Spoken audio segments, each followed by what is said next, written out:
63 anyos na lolong tricycle driver naman arestado matapos magpaputok ng baril. Yan po ito sa bayan ng Santa Maria, Pangasinan. Detalye na balita mula kay Aris 38 Freddy Fajardo. Masantos siya kamasani at amin sa ating mga kababayan dyan sa Pangasinan, Freddy.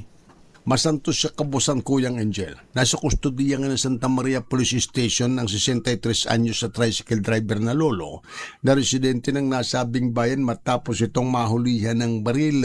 Batay sa ulat ng Santa Maria Police Station na nakarating sa tanggapan ni Provincial Director Colonel Arbil Mercolio, alas 12:10 ng hapon nagresponde ang kanilang tropa sa gilid ng Agno River sa Barangay San Patricio, particularly sa ilalim ng Narciso Ramos Bridge, at naakto ng suspek na hawak pang kanyang baril na isang caliber .380 pistol Colt na may 6 na bala habang nakikipagtalo ito sa ilan nilang kasamahan. Sa investigasyon, nagkaroon ng piknik sa lugar ang suspek at kanyang mga kaibigan hanggang sa magkaroon ng mainit ang pagtatalo sa gitna ng kanilang inuman nang biglang maglabas umano ng baril ang suspek at pinaputok. Walang naipakitang lisensya ng kanyang baril ang suspek na ngayon naharap sa kaso ng alarm and scandal at paglabag sa Republic Act 10591 and Act providing for comprehensive law on firearms and ammunition.